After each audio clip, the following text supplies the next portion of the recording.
let us discuss the life, works, and written of Rizal. But before that, let us know who is Jose Rizal. So, Dr. Jose Protasio Mercado Rizal E. Alonso Rialonda was born on June 19, 1861 in Calamba, Laguna. So, he was baptized in a Catholic church in his town on June 22 at 3 days old by the parish priest, Father Rufino Colantes. So, his only godfather was Father Pedro Canasas. Then, his name, Jose, was chosen by his mother, a devotee of Saint Joseph. So, Rizal was born in 1861 amidst of all these political and economic reforms. He was belonged to a local elite family and he was sent to school in the Philippines and was able to study in Europe. Rizal actively participated in the propaganda movement while he was studying in Europe.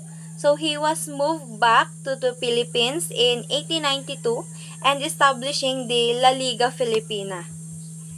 So this is the picture of Jose Rizal. Now, let us know who are the parents of Dr. Jose Rizal.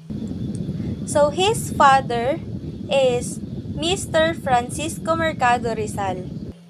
Then his mother is Mrs. Teodora Alonso E. Quintos.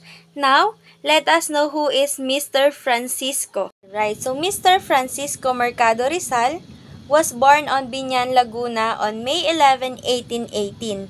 So he was studied Latin and philosophy at the College of San Jose in Manila. So he was died in Manila on January 5, 1898 at the age of 80. So Rizal called his father a model of fathers. Now, let us know who is Mrs. Teodora. Teodora Alonso E. Quintos was born in Manila on November 8, 1826. So she studied and educated at the College of Santa Rosa.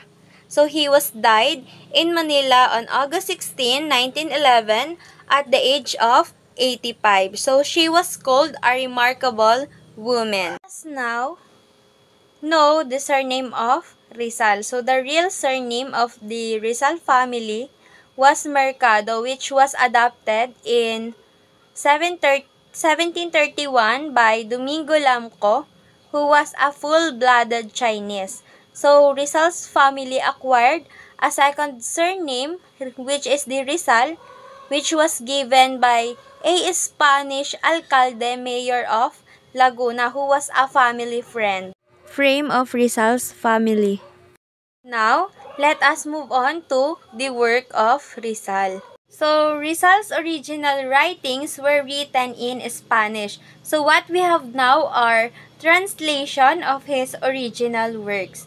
So, a man of letters, Rizal is known best for his writings. He writes the novels entitled Noli Me Tangere, a Latin praise of or For Touch Me Not.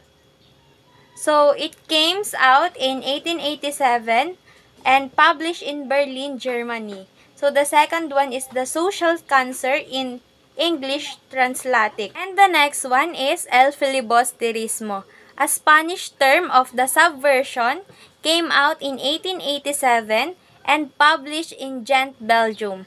So, El Filibusterismo, the reign of the greed, exhibits a dark theme in which it depicts the country's issues and how the protagonist attempts a reform.